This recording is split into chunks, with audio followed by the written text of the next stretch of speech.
भांगिला आंब बंध मरामती कले ग्रामवासी बालेश्वर जिला खैरा ब्लॉक नंदुर पंचायतर असुरिया गाँव में आंब बंधरे फाट सृष्टि होता पर यह विराट घाई परिणत है हेले प्रशासन मरामती न बाध्य होई अंचलवासी अंटा भिड़िले एकजुट होई बाली बस्ता पकाई मरामती करिसेंती।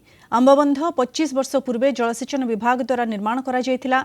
एही बंध द्वारा 20 रु ऊर्ध्व गाँवर शह शह हेक्टर चाष जमी को पानी माड़ी थाए हेले दीर्घ 25 वर्ष हेब रक्षणाबेक्षण करा जाय नथिबा जोगु एही बंध मझिरे फाट सृष्टि होइथिला पर विराट घाई सृष्टि होइथिला।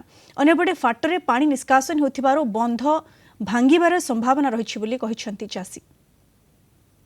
30टा ग्रामर लोक ये पानी पर निर्भर करुछंती। आमर एटी प्रबल असुविधा जे बंधर कोनोसी मरामती हेई पारुनी 25-30 वर्ष होगलानी ये केही भी आसुना ना प्रशासनिक लोक आसुचंती ना कौन प्रशासनिक लोक ये आसुना। दाबी रही बंध भल रकम मरामती करा जाऊ आ स्थायी बंध करा जाऊ पक्का बंध करा जाऊ स्विच गेट भी लागू जमी 30 खंड गाँव लोक जमी उपकृत हे। दीर्घ दिन वर्षार जो समस्या रही वर्षार समस्या दृष्टि बंध 25 वर्ष पूर्व होता ए बंधरे पानी गले आम मैंने चाष करूँ। बर्तमान वर्षार जो अभाव से बंधर आवश्यकता थी 8 खंड गाँव लोक आसछंती बंध बर्तमान आम मरामती करूँ। 25 वर्ष पूर्व ए बंध जमी होता आम ग्रामवासी तरफ गुहारी करुचु ए बंध को यथाशीघ्र पुनर्बार पुणी स्थायी बंधरे परिणत कले आम खुशी हो।